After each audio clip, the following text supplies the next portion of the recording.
আপনি কি জানেন পশ্চিমবঙ্গে এমন এক মন্দির আছে যেখানে দেবীর কোনো মূর্তিই আপনি দেখতে পাবেন না? কেন? কারণ মা সারা বছরই থাকেন জলের নিচে। হ্যাঁ, পূর্ব বর্ধমান জেলার মঙ্গলকোট থানার অন্তর্গত ক্ষীর গ্রামের মা যোগাধ্যা।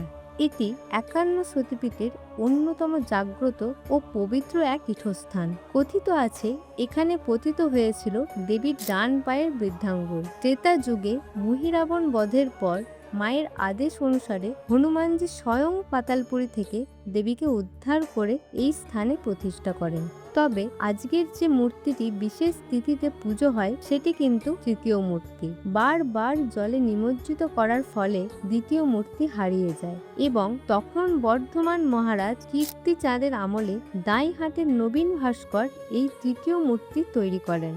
হ্যাঁ, সেই নবীন ভাস্কর যিনি দক্ষিণেশ্বরের মা ভবতারিণীকে তৈরি করেছিলেন। কিন্তু কেন এই মা জলের নিচে? লোকমুখে শোনা যায় মায়ের উগ্র রূপ শান্ত রাখতেই ক্ষীর দিঘির নিচে এক গোপন প্রকোষ্ঠে তাকে রাখা হয়। বছরে তিনি বিশেষ তিথিতে ২ থেকে ৩ বার জল থেকে উঠে ভক্তদের দর্শন দেন।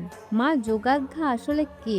আদ্যাশক্তি মহামায়া এখানে দশভুজা মহিষমর্দিনী রূপে পূজিত। একসময় মায়ের পুজোতে নরবলিও হতো।